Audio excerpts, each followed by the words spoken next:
Good evening, ladies and gentlemen. Welcome to News Talk Tonight. I'm Dave Moore, your host, and with me is my permanent guest host, Brian Lee. That's how I got going with Chris Didden, too. Hello. How did that happen? Well, this week we're going to be talking about how two senators came to Connecticut to talk about gun laws and pretty much got their heads handed to them in North Hartford. And then there's, a few other things that are related to that. We have a super committee that has now been formed. One of the members of the super committee is feeling really kind of bad because he used to be a member of the New York Assembly, and they've already passed their new gun law. Right. And that would be Senator Ed Myers. And we're just starting to talk.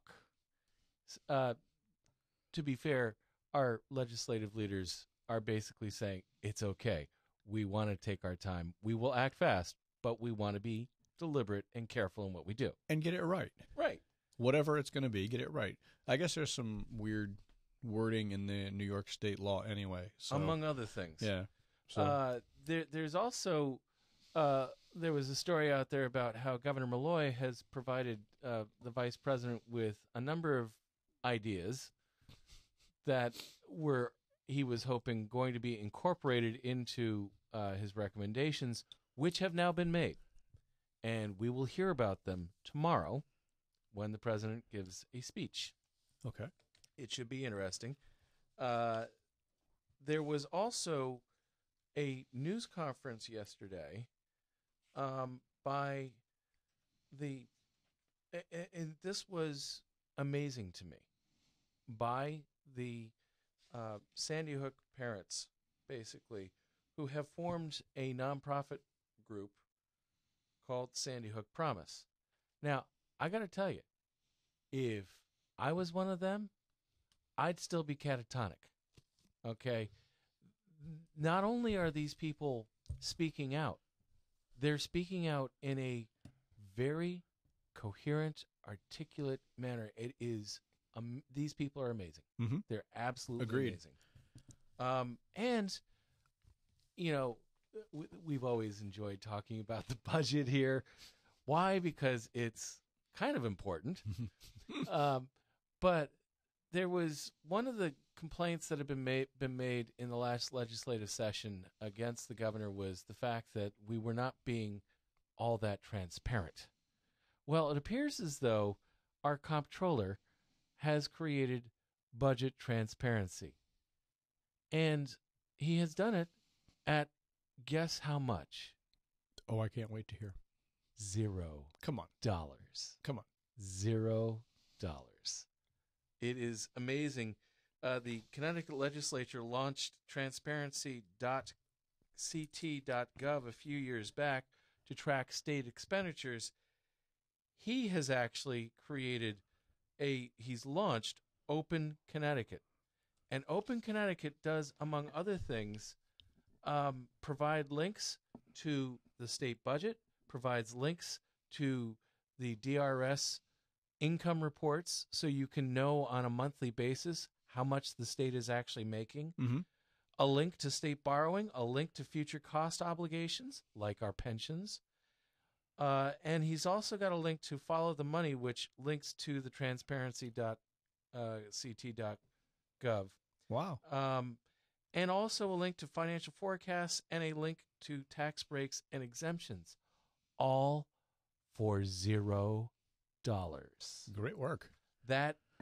Okay, for those of you who want transparency in government, you're going to see the financial side of things so transparent now, it's not even funny. You will have gotten what you've asked for, and it's still not going to be pretty.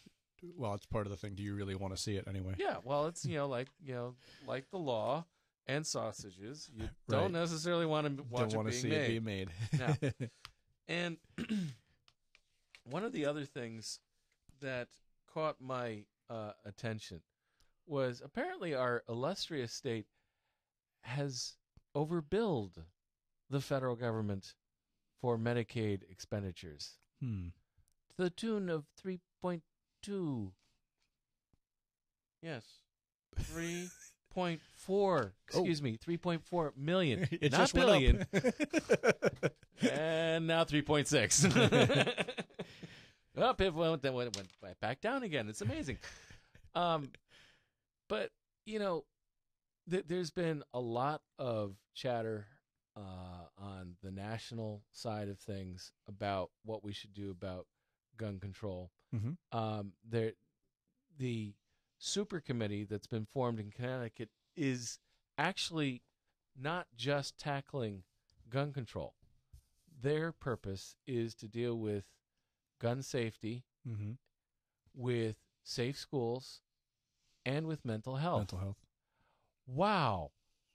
Our government is actually responding appropriately. That's amazing because you don't see that on the federal level. No. One of the things that Governor Malloy pointed out to Vice President Biden was as long as you have the I-95 corridor, no amount of gun control laws in any particular state is going to matter. If you can buy a gun that's illegal throughout most of the Northeast states, down in Florida, it's not going to matter if, you know, for instance, the laws that just got passed by our New York. Wow, there's a call coming in. I don't recognize that number. Dare we? Yes. Dare we? Yes. Okay. Would this be Brian? What? How did you know? It was a guess. and Brian Parker, how are you driving safely? Do you have hands free? Of course I am. I am driving the top of the line Volkswagen Tiguan with integrated Bluetooth, Wi-Fi, LTE, and it even slices my bread for me. Okay, we'll be sending the bill out to Volkswagen tomorrow. What's up, Bri? No, I want to talk about, you're talking about the gun control thing, which is one of the things. When I was getting to the studio today at like 3:30 or so, I was listening to that dumb loser, Reverend Pastor, whatever he is. Oh, yeah. Pastor Will on WTIC 1080. We'll be And he sending was them a trying bill. to equate gun control and car control. Really? He was saying things like, well, what if someone, veers off the highway into a crowd of people and kills 23 people? What are we going to do then, folks? Are we going to ban cars? And I got so upset that I actually zipped upstairs, turned on the broadcaster, and while I was preparing for the business show, I started talking to the folks about gun control and how much I was upset with this guy who was equating these two very different things. That's not at all the same thing, because the purpose of a gun is to shoot. The purpose of a car is not to hit things. You know what I'm saying? Right. You're going from point A to point B. No matter what you're doing, if you're shooting at a person, at an animal, or at a piece of paper, or a clay pigeon, the purpose of the gun is to shoot it. The purpose of a car is not to run things over. Not only that, but we also have a bunch of rules and regulations that basically tell us what we can and cannot do with a car. Right. Okay? You don't have quite as many rules and regulations about what you can do with a gun. True. Well, there are a lot of regulations There with are, guns. well, yes. But also, when you think about it, a car is interacting with other cars. Guns don't interact with one another. Not You well. know? If you look at both of them as extrapolate this out as tools, the cars have to interact with one another, and drivers have to interact. Certainly, shooters have to interact with one another, but their guns don't really know each other. No.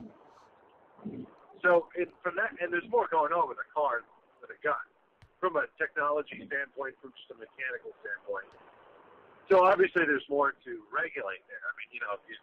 you got to make sure your tires aren't bald, and you got to make sure that your lights work. You got to make sure there's just a whole bunch of other mechanical or moving parts or whatever with a car, so it has to be more regulated. But there certainly are a lot of regulations with guns. Right. The point that I was making is, for instance, you have speed limits with cars. For instance, you have registration requirements with cars that you don't necessarily have with guns all the time. Should there be? Yeah, maybe. But you can have, and another difference is, if you have an unregistered gun, that's definitely a no-no. If you have an unregistered car, well, that's not necessarily a no-no if you're not driving it on the road. But the point is that the analogy does not work. And I've got one too. Ted Nugent the other day, I don't know if you heard this one or not. Ted Nugent came out and said that he compares the gun lobby to Rosa Parks. What? And the civil rights movement. What? Oh, yeah. Yeah. Oh, yeah. Oh, for the love of God. Now, let's look at the very first words of the Second Amendment. A well-regulated militia. That means there's rules that are involved in forming and keeping the militia. Mm-hmm. Okay? It doesn't mean that the militia can do just about any damn thing that it wishes. There's got to be certain things rules that they have to follow. Okay? Mm-hmm. And there is certainly, there are a lot of rules. I have a concealed weapon permit for the state of Connecticut, and I had to go through, you got to go through the classes, and you have to get interviewed, and you have to get letters of recommendation, and blah, blah, blah, blah, blah. And, there are still things you can't buy with that. Like, I can't go out and buy an Apache helicopter or a bazooka or a, rocket-propelled grenade launcher. Damn it. But, for basic stuff like, a rifle, a shotgun, revolver, a pistol, you can go out and get that stuff. What I'm nervous about is, as a concealed weapon holder, which is really just called a gun permit. I don't know why we have this thing called a concealed. It makes it sound very devious. Right? Yes. But they want to print the addresses like in a database so you can look it up online, like we're sex offenders, of where we live. Well, that's the dumbest thing I've ever heard in my entire life. The entire purpose of having a concealed weapon permit is that so that no one knows. Because just by brandishing a weapon or just having it on your hip, that can incite, and reasonably, that can incite a little fear into other people. So you conceal them. But by, sending out the message of, hey, look at this. Brian Parker, boy, look at all the guns he has. He's packing heat. What's in his rifle. Moreover, if someone has, a devious plate, if you really do get really tight gun laws, and it gets more and more difficult to buy guns, well, criminals are going to look at that list as a shopping list. Oh, this is where, hey, look, the Brian Mart is open, and they're selling, 223s and 9mm and 45 calibers, and, look at that. That's the guy I'm going to go rob. That's the guy I'm going to go up and, with a baseball bat, threaten his wife and his children, and I'm going to say, hey, open your gun safe and give me the guns, and if you don't, I'm going to beat the crap out of you. Yeah, okay. That sounds like a great idea. I hate that idea. What do you guys think of it? Well, not only that, but you also have the list. You then have, by process of elimination, the addresses of people who don't have guns. And so once they've robbed the place that does have guns, they then go with their guns to the place that doesn't have guns, and they know that they're not going to get shot. That's brilliant. That is such a good point that I think that's like the 1-2 punch that I actually now feel confident that won't happen. Though we are getting this ridiculous busway from New Britain to Hartford, so, I guess I shouldn't be too surprised with that. But. There is some ridiculousness, but I think in this instance, common sense will actually trump the knee-jerk reaction, I think it's a dumb idea for a bunch of reasons. For one thing, owning a gun in the United States is still a legal thing to do. Why should we stigmatize the people who are doing something that is legal? It doesn't make sense. Now, I totally agree. On top of that, when you are a registered gun owner, the police know exactly where you live. The people who need to know that you are armed know. Mm-hmm. You don't need to have people who don't need to know. No. It just that no. What do you think, Brian? I completely agree. I totally agree. I'm sorry that you're talking to the other Brian. Yes. Oh no, I completely agree. There's no reason. There's no we reason need to for go it. by our blues names. That's T-Bone and I'm Rip. Now, another thing that they are considering is limiting the magazine capacity, and there's another suggestion that you limit the velocity power of the ammunition. I'm not having the velocity power. Yeah, the velocity power of the ammunition. You absolutely cannot do that because that is just cruel. Because all you're going to do is have a lot of wounded animals out there. That's a horrendous idea. The capacity thing. I maybe I have to call myself out on this. I don't want that to pass because I don't have a good reason. And I own, I own 30-round banana clips for my 223 rifle that looks just like an M16, and I just sort of want them because I want them. But you know what? The reality is, give me 7 shots. Yeah, all right. I mean, if you miss that's with fine. the first or the second, you're probably going to be able to tag them with the third or the fourth. You don't need 10.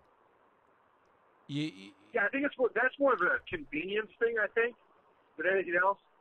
But the only argument that I have against that is against reducing it is it's a little deviant, and I am not suggesting this as my personal opinion. I'm just saying I'm trying to think of an argument, the debate that I would follow as a line of logic. The Second Amendment, you could interpret that right or wrong as saying, hey, look, I want to make sure that, being an armed society, being armed is not because I want to go hunt, but because I want to make sure that I am not subject to tyranny, that I am not subject to, the local police or the state police or the federal government coming in here and in a tyrannical, dictatorial manner, taking advantage of my family, my property, my happiness. And I need the right to defend myself, and that right comes directly out of the Second Amendment. And for that, as a protection, you know what? I need 30 rounds because I need to be able to compete on a battlefield with my own nation, my own government, if they are acting in a tyrannical fashion, which therefore ceases to become the United States of America. The only problem with that line of argument is that, like you said, there are rules and regulations that we don't have a problem with or take issue with as far as limitation of arms. We can't own an A1 Abrams. We can't own a rocket launcher.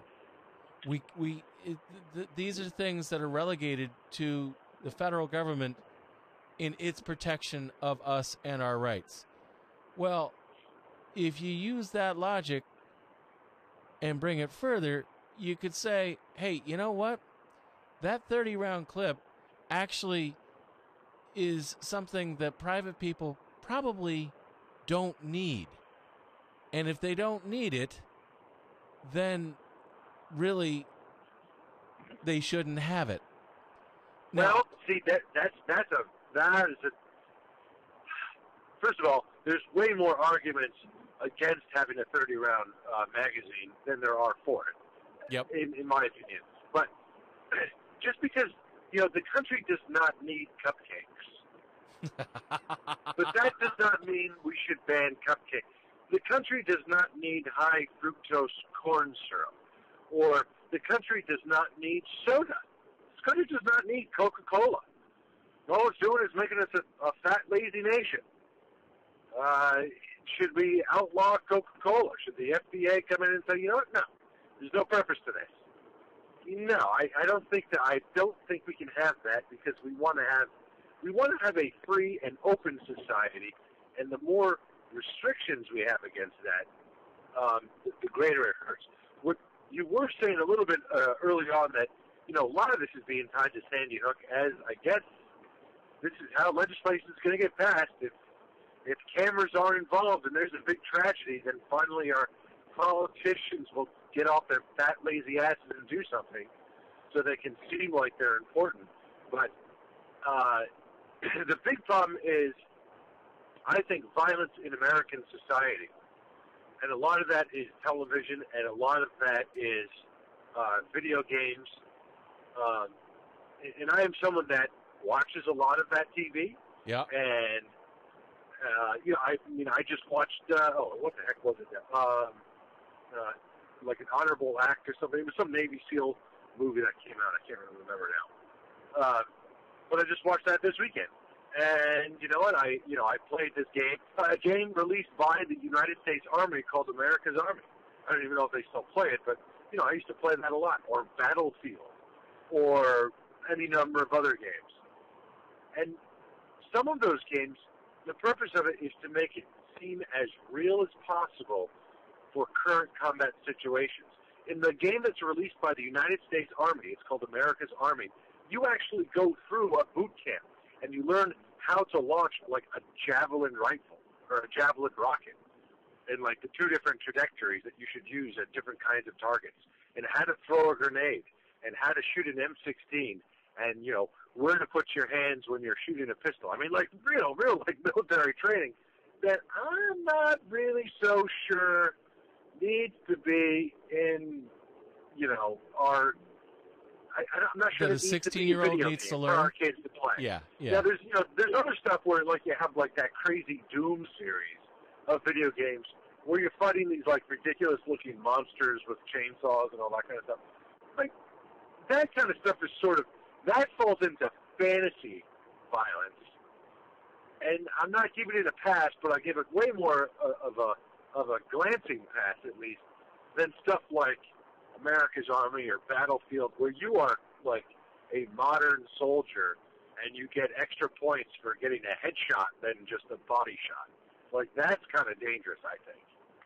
You know, what's interesting is in the inception of cartoons, you had slapstick, you had violence. By the time the 40s melded into the 50s, melded into the 60s, Warner Brothers with the Bugs Bunny, with the Wile E. Coyote, that stuff was pretty freaking violent when you think about it. But it was dressed up as comedy. You know, the old gravity doesn't work unless you look down and discover that you don't have anything below your feet. Okay? And there we go. But nowadays, the cartoons are much more realistic and graphic in their realism as to the violence. And the video games go way beyond that as far as their portrayal of real-time stuff, violent stuff. There is no study, however, that says that a kid who is immersed in this stuff becomes inured to violence and or loses sensitivity in this ability to kill without feeling. That there's no study that shows that. And if you start regulating that stuff, you then start running into a First Amendment issue, not a Second Amendment issue. And frankly, I think that the First Amendment is a much stronger argument than the Second Amendment is ever as far as regulation and what you're allowed to regulate and why you should be regulating. We do have a question from the chat room.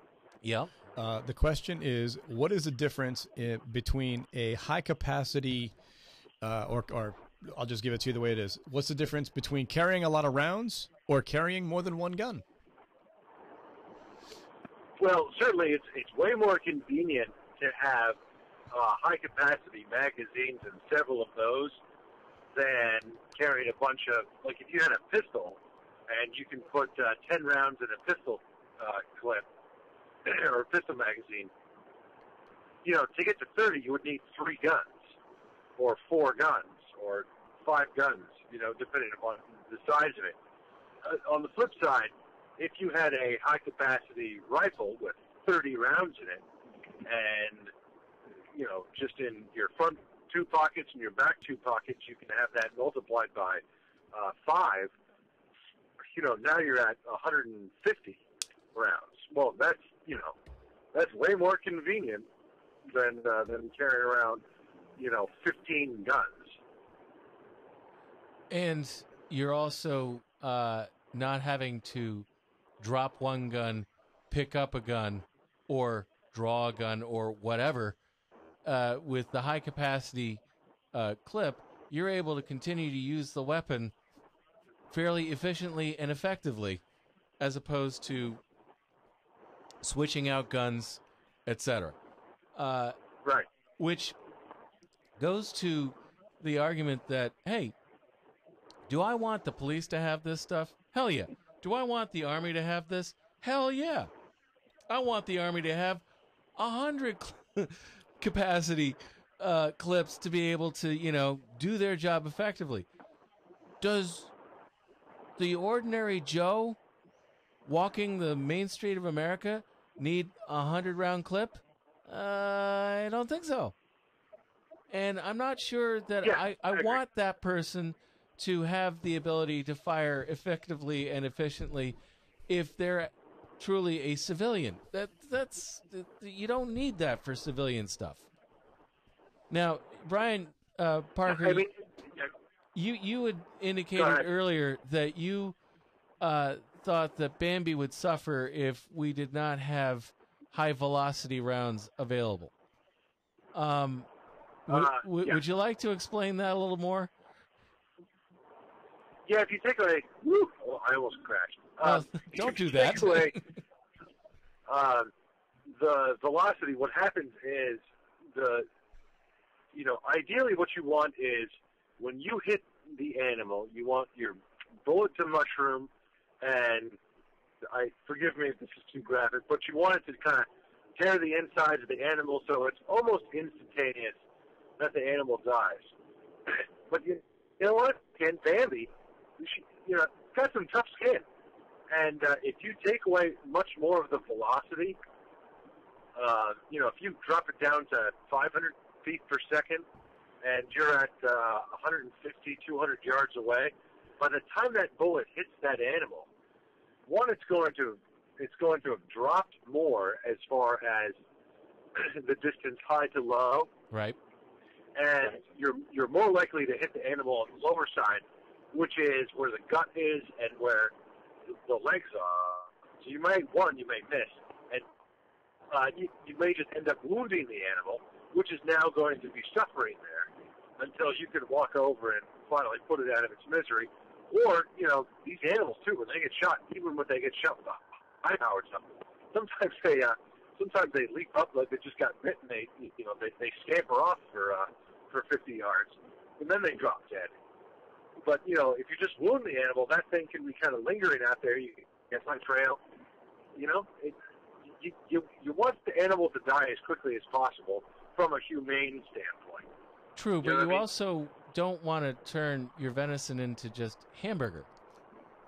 And if you're using too high a velocity, I mean, I'll grant you this. I knew this guy who was on a farm in Virginia who happened to have a .22 rifle with him, sees a 5-point buck, and then starts blasting away. It took the guy 5 shots, direct hits, to drop the animal because the .22 wasn't powerful enough to essentially stop it and drop it. That's why hunters like to use 30-06 because it's a bigger bullet. It's going to have an ability to maintain its velocity when it actually impacts the animal. I'm just not sure that some of these other rounds that are out there are absolutely necessary because of the fact that it does I mean, if you're hunting for the purpose of collecting a trophy, that's one thing. If you're hunting for the purpose of actually eating the animal, I'm not so sure you need the high velocity rounds as much, because they will be effective. The velocity doesn't matter. I mean, the higher the velocity, I mean, you can get it up to a certain point with a velocity, even if you shoot at a human.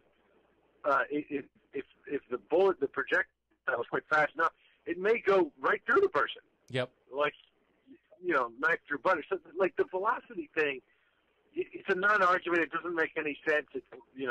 People are arguing this as if it means something. It doesn't mean anything. And, the caliber size probably means a little bit more, but you have different size animals. You go bear hunting. You don't want to go bear hunting with a .220 rifle. Right. Because you're going to get mauled. I mean, you're going to shoot the bear 4 times, and he's going to come and eat you. He will be highly irritated. Yeah, I mean, you want like a, if you're going to do it with, guys do this with pistols. Yeah, you want a 50 caliber pistol. You want a big Smith & Wesson 500 revolver and shoot the damn thing and get it over with. But all of that is that's sort of like minutia that I feel as if that's where like the argument is going to like go off on some kind of like useless tangent. You could certainly make an argument that it might not be necessary to have these like Barrett 50 caliber, you can drop an animal from a mile away guns. But, that's coming from a perspective of, you'll hear that in Connecticut on talk shows, but that's coming from a perspective of Connecticut where we really don't have any big game like that. No. You go out into Montana, yeah, you're always taking, 1,000-yard shots.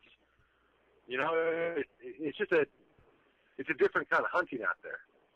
Well, they're bigger animals. There are bigger animals out there.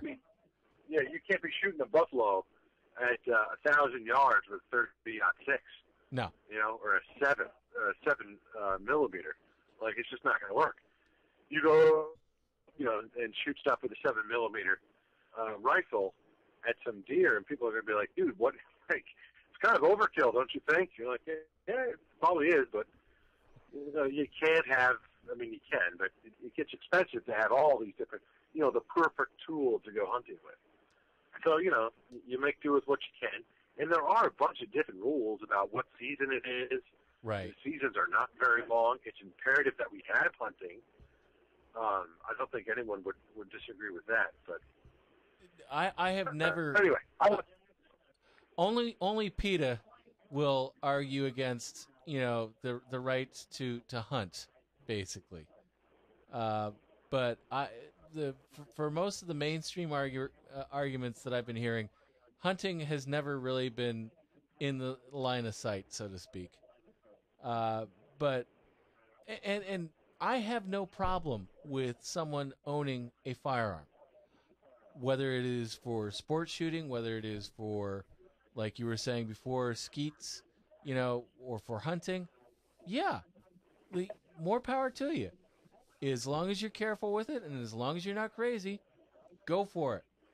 But this indiscriminate argument from the NRA that if you regulate one little thing, you've begun the slippery slope to tyranny, frankly, is a kind of hyperbole that no longer has a place in our discussion about what we can and cannot do vis-a-vis gun regulations.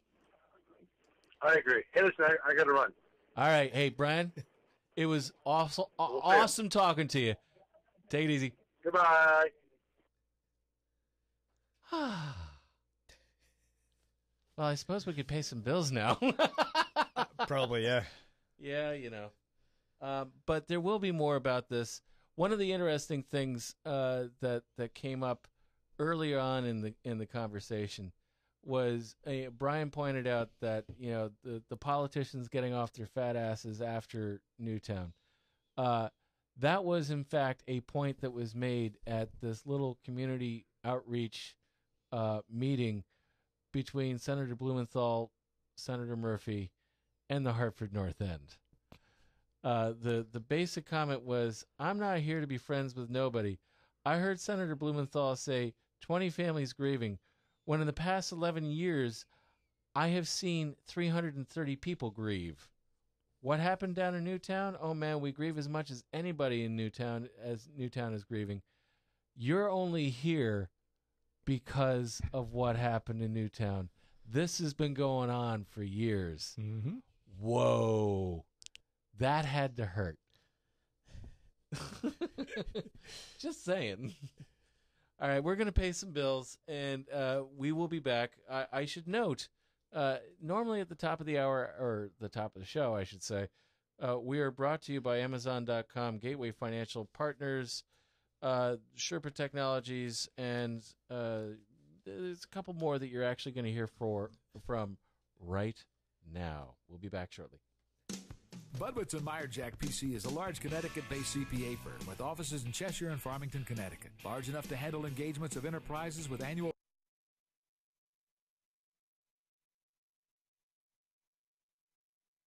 Okay, that was interesting. The soundboard on this one particular computer quit. Just disappeared. Yeah, well, Budwitz and Meyerjack, they are great CPAs. You need to go talk to them about your basic accounting needs. Really, get in touch with them. Sandits Travel, also a great place to get in touch with as far as planning your vacations or planning a quick business trip. Get a hold of Sandits Travel. Wow, that also kills the liners. You know? Fascinating. Absolutely fascinating. Yeah. Okay, I'm going to see if I can do this. And that doesn't work. Okay. Well, we're also brought to you by Deepwater Seafood of Avon. Have you been to the only fish market in Farmington Valley? Deepwater is located on Route 44 and is open 6 days a week, Monday through Friday, 10 a.m. to 6:30 p.m., and Saturdays, 10 a.m. to 5 p.m. One of the best things about Deepwater is their fish are fresh, 3 deliveries daily to meet your needs. Deepwater has a menu of grilled fish items, scampi, fish and chips, soups, bisques, and chowders. For your catering needs, authentic paella. Awesome stuff, guys. As a matter of fact, I saw a radio personality who will go nameless only because we won't bill the radio station, who, have been talking on the air about this paella and, never had it before, finally orders it up from these guys. I saw him come in the day after, and he was raving to them about how good it was. Okay, so you guys got to check this out. And they also do run the traditional New England clam bake. Deepwater also has the very best shrimp cocktail ever. I love it. Call on your order at 860-676-9657, and they will have your order ready for pickup when you arrive. Deepwater Seafood of Avon, not just for the halibut. Okay, we've paid enough bills. Meanwhile, I'm just wondering what happened to this computer. I'll just shut it down. It's dead, Jim. So one of the things that was coming out a lot in our discussions relative to gun control was the fact that you can regulate all the guns you want. You can limit people's ability to own weapons. That's not going to solve the problem. And there we go. And that is why I'm really happy about that super committee that our legislature is forming. That super committee, by the by, is made up of, one second here, both the Senate and the House leadership. Now you could say, gee, who dat? Well, the Democratic chairs and Republican ranking members of the Judiciary, Public Safety, Education, Higher Education, Public Health, Human Services, appropriations and finance committees. Hmm. That's both the House and the Senate. Wow. And both parties. And both parties. It is bipartisan. And that was one of the things that Senator McKinney, from whose district happens to encompass Newtown, he indicated that his constituents, specifically from Newtown, had not begged, but strongly requested that any effort that is made by the legislature would be done on a bipartisan basis. And boy, our folks have responded quite nicely.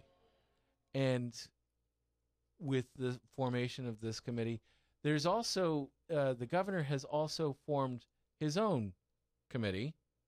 Okay. That's made up of 16 people who are going to be delving into this issue as well and making their own recommendations to both the governor and the legislature. Frankly, I like the super committee better. I think that it is actually much more responsive to what we are going to need to do, which is a comprehensive review. Is there? I didn't notice when you were reading all of that. Was there any representation of the NRA in any of this stuff as well? No, didn't see that.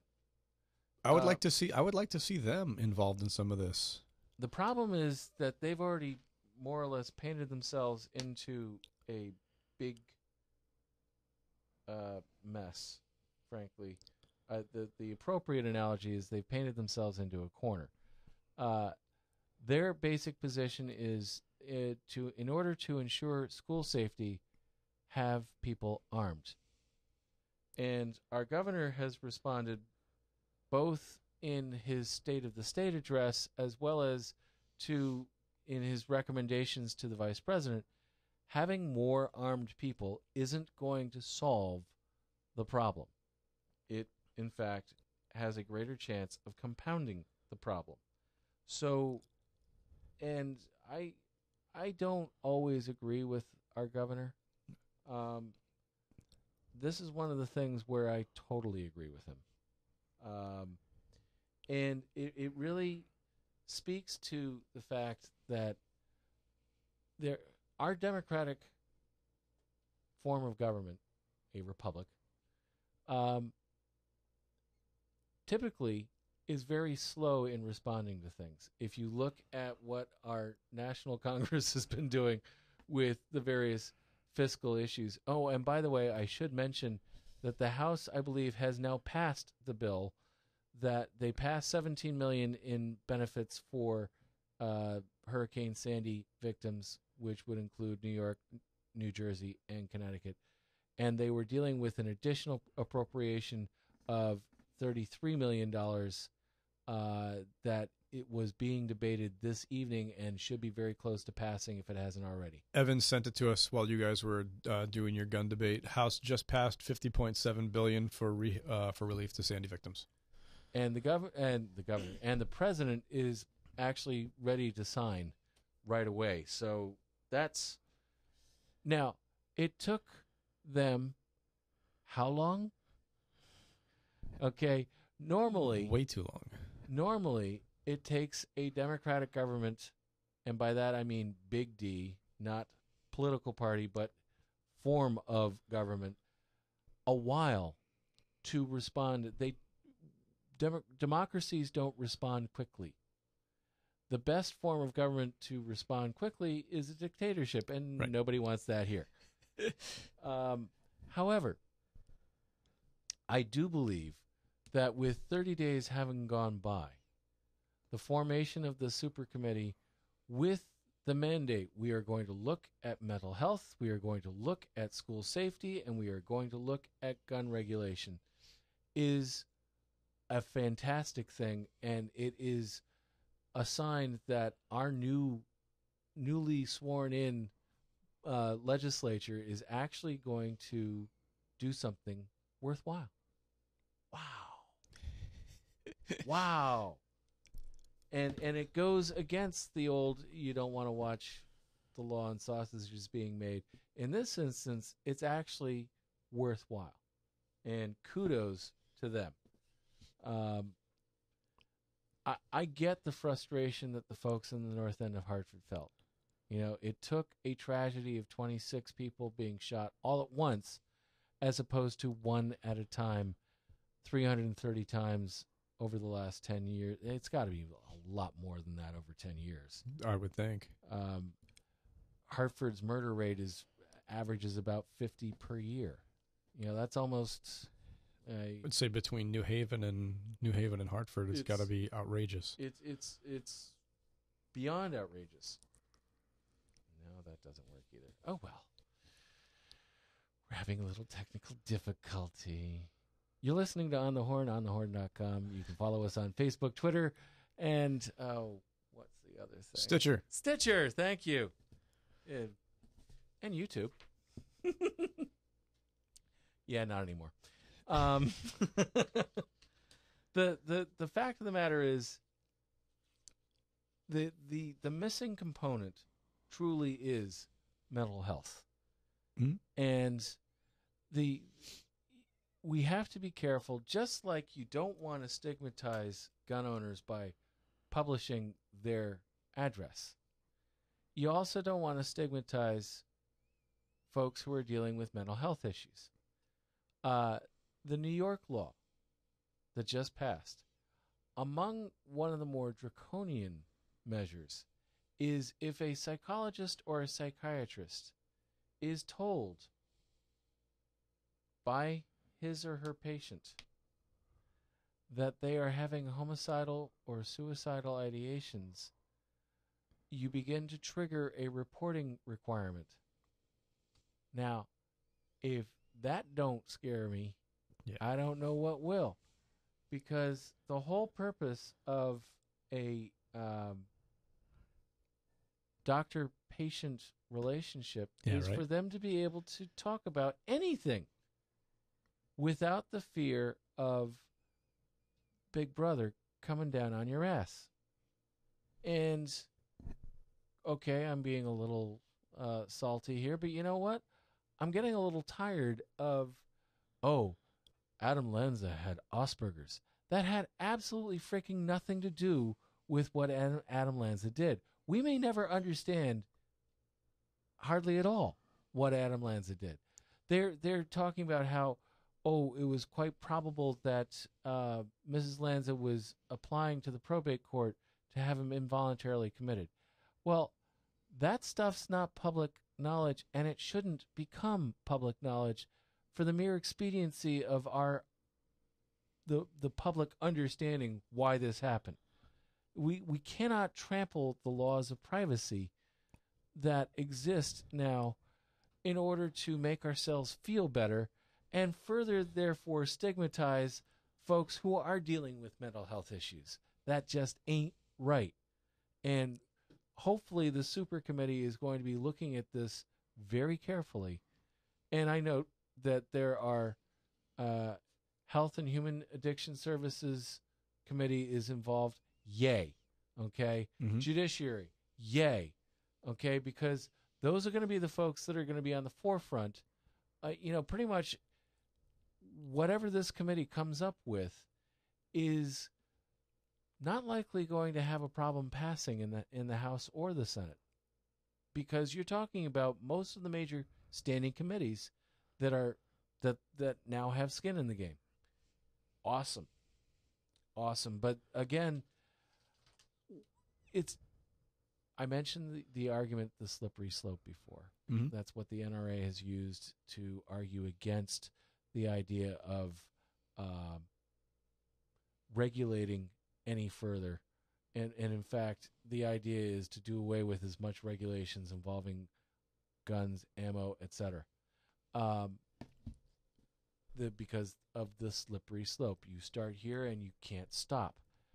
Well, there is another slippery slope that we have to contend with as well. And that is, if we don't address the mental health issues real soon, we're going to be on a slippery slope beyond our own imagination. And it's about damn time that we actually got to that. Our system is not necessarily broken, but it ain't well. And it does need some fixing. What do you think, Brian? I am very excited that they're going to be looking at all three of the components in this. I'm happy that both parties are going to be involved. I find that incredibly important. And my guess is if everybody's working hand in hand on this, it should have no problem passing. I can't imagine how it wouldn't. But then, who knows? Just saying. Yeah, I don't know how it wouldn't. But just get it right. Take your time and make it right. Make it the right law for now. Not only the right law for now, but have it be not so much prescient, but have it be able to address future issues that we can't conceive of right now. I always think of most of this stuff with law as it's a nice, you got to have somewhere to start. You can make changes. We can tinker with things. Yep. As the times fit, as technology changes, we can tinker with it if we need to. But you've got to have somewhere. You got to have a foundation, basically. Yep. So that's all. Just get it right to start. Yeah. This is a big one. And it's true. It took a god-awful tragedy to get us off the mark. But we're off the mark now. And we need to keep going. Damn. I mean, there is just nothing. The computer's dead? It's not that it's dead. It's just there's the stuff that you're supposed to see as far as the soundboard is concerned. Gone. Wow. Bye-bye. Brian? Note to Brian. You might want to look at this. Hey, folks, you've been listening to News Talk tonight. I'm Dave Moore. You've been listening to Brian Lee, and we also had a special guest host, Brian Parker, who fortunately did not crash his car while he was talking to us. Normally, you'd be hearing the sound, the music. You can't do that. It's tonight. not there. And so, well, we'll just finish off by saying you've been listening to News Talk tonight, and we are brought to you by Amazon.com, Gateway Financial Partners, Sandits Travel, Sherper Technologies, Budwitz & Meyerjack CPAs, Deepwater Seafood of Avon, and CentralCTDental.com. We'll be back next week for more what I consider to be scintillating conversation, talking about our the news that's happening a little more in depth. Thanks for listening, and see you next week.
The Horn.